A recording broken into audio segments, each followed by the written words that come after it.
Hi, I'm Jay Towers. Before we start our special, we wanted to mention how sad we are over the loss of actress Margot Kidder. She was supposed to join us for this special, but she passed away on May 13th. We're going to pay a special tribute to Margot later in the show. You know, if you're anything like me, you have a childhood memory that you still cherish today. For some kids, it was a favorite baseball game, or maybe a surprise gift under the tree, maybe a family vacation, or your favorite Saturday morning cartoon. You know, just before my 4th birthday, my parents took me to see a movie that is not only my earliest childhood memory, but my favorite. Superman, the movie, was released in December of 1978. This year marks the 40th anniversary of the film that made people around the world believe what the movie poster promised: a man can fly. And this scene proved it to the audience. Look up there. Hell's that? Easy, miss. I've got you. You've got me? Who's got you? Superman the movie was the second highest grossing film of 1978. The film starred Christopher Reeve in the dual role of Clark Kent. Everyone stand back, please. Stand back. It's all right. Nothing to get worried about. And the Man of Steel. Gene Hackman as his arch enemy, Lex Luthor, the greatest criminal mind of our time. Margot Kidder as the Pulitzer-chasing reporter Lois Lane. Can I take you to the airport? Not unless you can fly. And an iconic cast assembled in places like London, New York, and Alberta, Canada, helping to bring the comic book legend to life. Even film legend Marlon Brando agreed to portray Jor-El, the father of the last son of Krypton, desperately trying to convince an alien civilization that their planet was doomed. This planet will explode within 30 days, if not sooner. I tell you, Krypton is simply shifting its orbit. Jor-El, be reasonable. My friend, I've never been otherwise. Breakaway sets, pyrotechnics, and mastering the world of miniatures, with the dramatic scoring of John Williams, made the destruction of Krypton more believable to fans.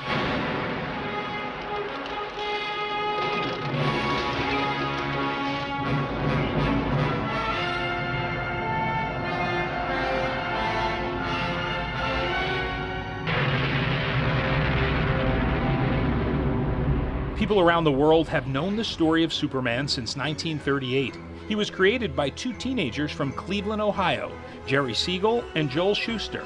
His story was in comic books, radio, and television, with the wildly popular Adventures of Superman with George Reeves, and even on the Broadway stage. But this was the first time the world would see it on the big screen.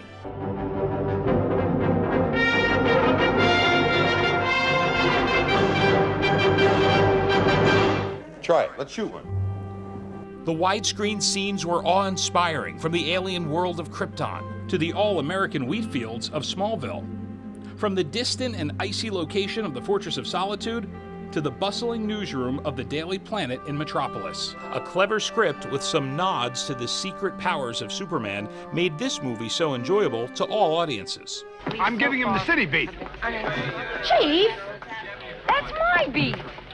Lois, Clark Kent may seem like just a mild-mannered reporter, but listen, not only does he know how to treat his editor-in-chief with the proper respect, not only does he have a snappy, punchy prose style, but he is, in my 40 years in this business, the fastest typist I've ever seen. Excuse me, sir. Here, you forgot my article. It wasn't an easy task for director Richard Donner. Filmmakers in the 70s didn't have the modern technology we have today in films, and making the world believe a man can fly had some big challenges.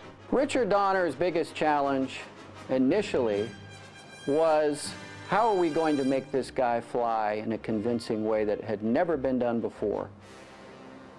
It was the biggest challenge of the entire production. Jim Bowers is the founder and editor of CapedWonder.com, a website that honors the legacy of the Christopher Reeve film series. Richard Donner received this call from Alexander Salkind, the producer, while Richard Donner was sitting on the toilet, believe it or not. He tells the story of being offered $1 million to film this movie because they had seen The Omen. And once he got the script, which he said was as big as a phone book, because they actually wanted to film 2 movies simultaneously, he called his friend Tom Mankiewicz and said, you got to get over here. You've got to see this script. I'm really going to need your help with eliminating some of the camp that was in it. And we've really got to take this character seriously without compromise. We need to go all the way with it and honor this legacy in a serious way that's fun, that has lots of heart, lots of magic. And they did it. And the rest is history. The planet. We're sitting on top of the story of the century here. I want the name of this flying whatchamacallit to go with the Daily Planet like bacon and eggs. Franks and beans, death and taxes, politics and corruption. This year, in celebration of the 40th anniversary of Superman the movie, many of the remaining cast members are traveling around the globe to meet fans and share memories. The late Margot Kidder was scheduled to meet fans at Motor City Comic Con this weekend. The unforgettable performance of Christopher Reeve with Margot Kidder is the memory we hear about most. Christopher Reeve jumped, or rather flew, off of the comic book pages, more so than any other actor in my opinion. He brought a real quiet strength and warmth to the character where you really did feel like he was your friend, as he says in the movie, I'm a friend. Well, I certainly hope this little incident hasn't put you off flying, miss. Statistically speaking, of course, it's still the safest way to travel. Wait!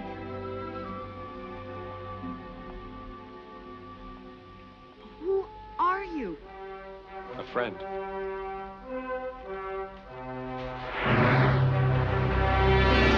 Bye.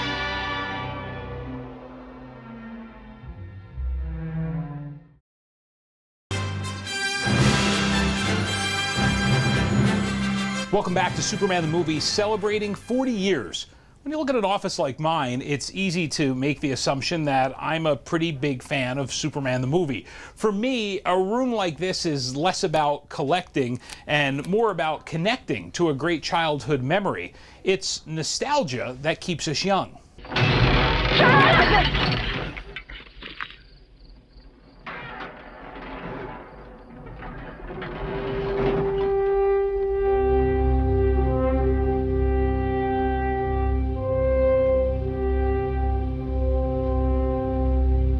Imagine being just 3 years old and playing the big screen version of the most iconic Kryptonian in the world. In no time, you're on lunchboxes and posters, even trash cans. Aaron Smolinski remembers filming his earliest childhood memory. There's memories that my parents kind of told me about, and there's memories that I actually have flashes of, and I remember doing it. The hug I remember doing. I remember being on my tippy toes and holding, my arms up and my arms being tired. I remember, there's pictures of Dick and I just sitting in the capsule as we're looking up. So I remember a lot of that. It's weird because my childhood memories are that, and then when I'm 6, nothing in between. But it was such a, big moment. This is actor Jeff East. His iconic role of playing the teenager Clark Kent made kids growing up pay close attention to what was happening outside a moving train like this.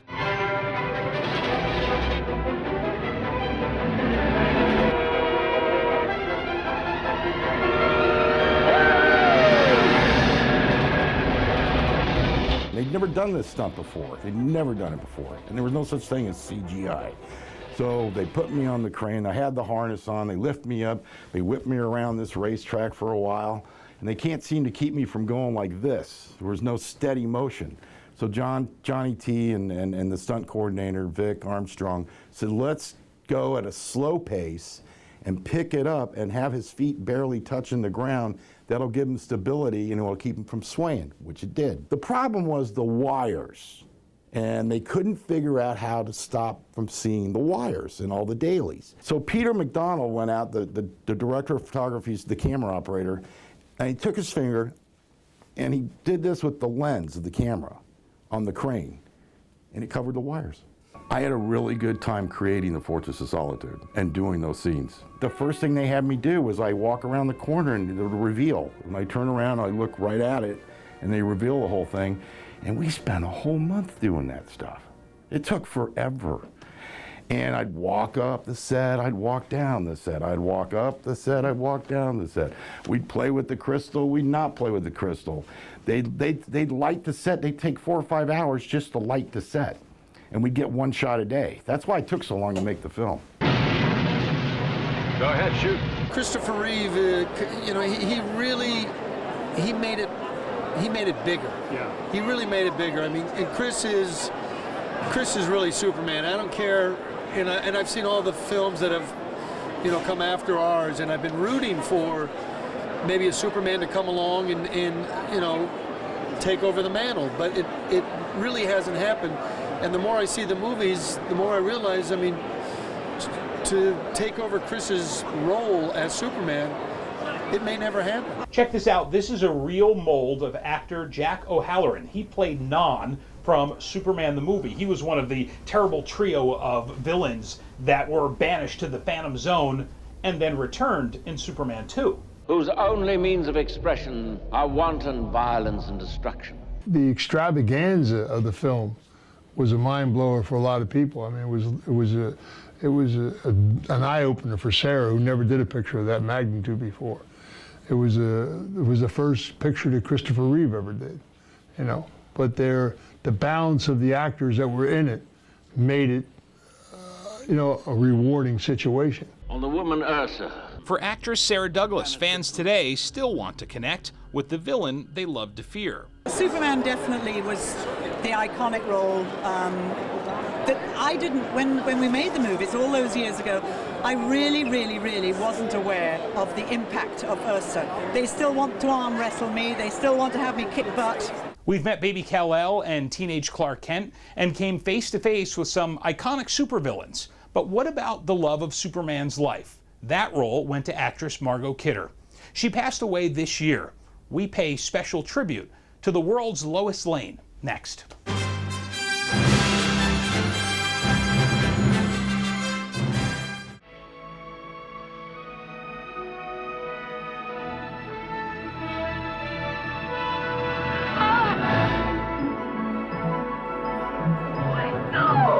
On May 13th, just shy of the 40th anniversary of Superman the movie hitting the big screen, the world lost its most cherished Lois Lane.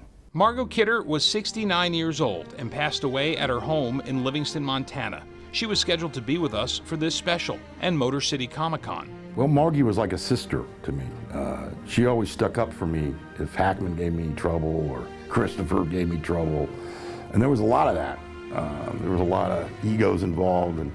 But Margot always says, don't you pick on Jeff, you leave Jeff alone, but, you know, because they're actors.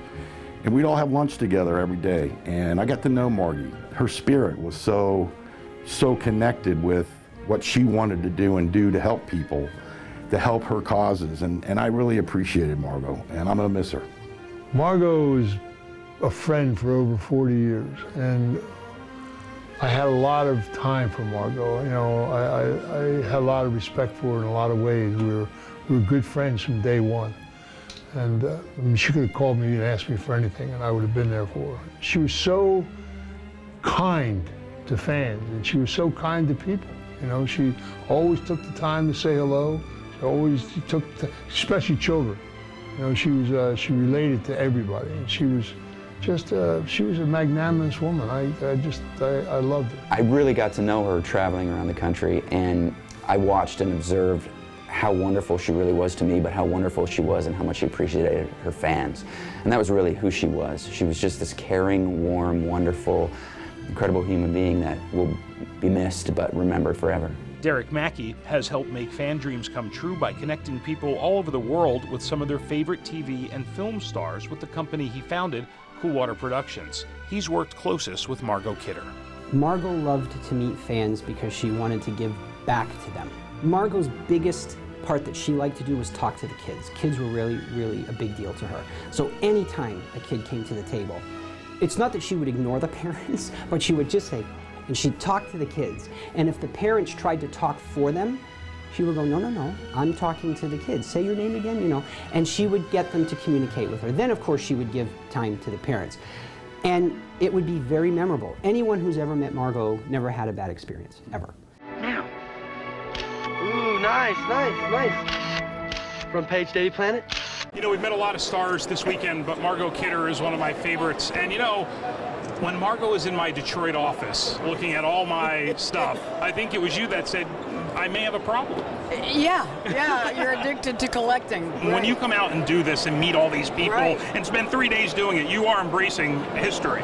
Yeah, and when I was young, I didn't get that. I thought, please, let me do character parts, let me do different kinds of roles. And now, you know, we made a real classic that's right up there with, you know, The Wizard of Oz, I think. So it's thrilling. It's absolutely thrilling.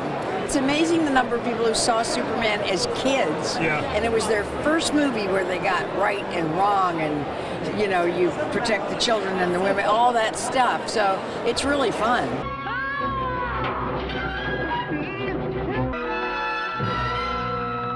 Flying a helicopter if you have to? Oh, I love flying. I had a pilot's license for a while. Yeah. Well, if you're the pilot, I'll go. No, because I have no depth perception, so the landings were really bad.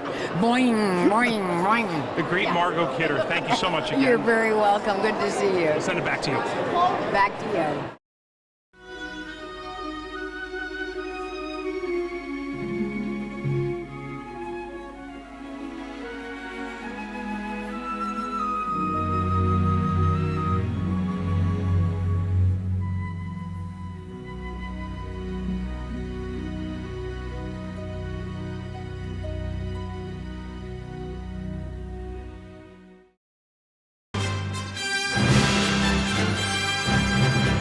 Welcome back. Although Superman the movie in 1978 was a big budget blockbuster, it still had a special appeal to comic book fans and collectors around the world. The comic books were the perfect source material, and Richard Donner actually used the comic books as almost like a checklist. Superman has to change in a phone booth. No phone booths around in New York at that time, so we'll give the nod and just look at a phone booth. You know, I mean, it was absolutely hitting on every cylinder of the comic book source material, and it's what a lot of movies miss these days, and that's why Superman is like the perfect encapsulation of what the love of the comic books was at that time. When the movie first opens, it's in black and white, and the curtains open up, and the film reel plays, and then the whoosh of the lettering and the streak of the S-shield, and John Williams' music starts and just blows you off the screen. I think it just starts out with such a boom that it immediately captures your attention and takes, at least for me, takes me right back to being 17 years old again. So how do you honor a film like Superman the movie 40 years later? It might be a little too late for you to start a collection like this, but maybe the best way to honor this film is to introduce it to a brand new generation of fans. The trailer said, "You will believe a man can fly." And I kid you not, we were all in that theater going, where's the wire? Where's the wire? I mean, he just floats into scenes and sometimes you don't see the wire. And, you know, you look at what the technology was in '78. I mean, we had rotary phones still. You know, we had, you know, all of this low-grade technology compared to teenagers today.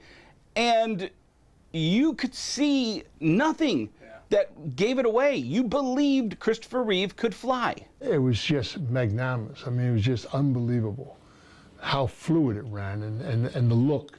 And you knew that it was going to be iconic. Superman is one of those movies that we will never have again. Hollywood today is so commercialized and it's like a big toy commercial. That's not what Superman the movie was. Superman the movie was an artistic film taking an American icon and making it global. I was like, oh my God, I just saw a man fly. And it was, I will never forget it to this day. I often tell people, it's rare nowadays. I don't think there is a film where you can have multiple generations all watch it together and all enjoy it. Boy, if you've never seen Superman, it's like you've never seen Gone with the Wind or Citizen Kane. It's a classic.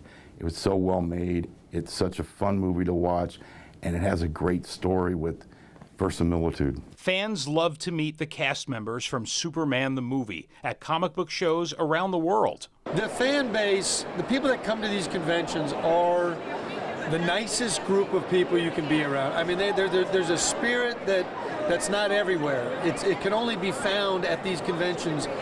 And I love talking to them. They have so much compassion. They believe so much. And probably the greatest thing about them is that they're truly honest people. I mean, what they're how they're speaking to you and what they're saying really is coming from their heart. It's very touching, and it's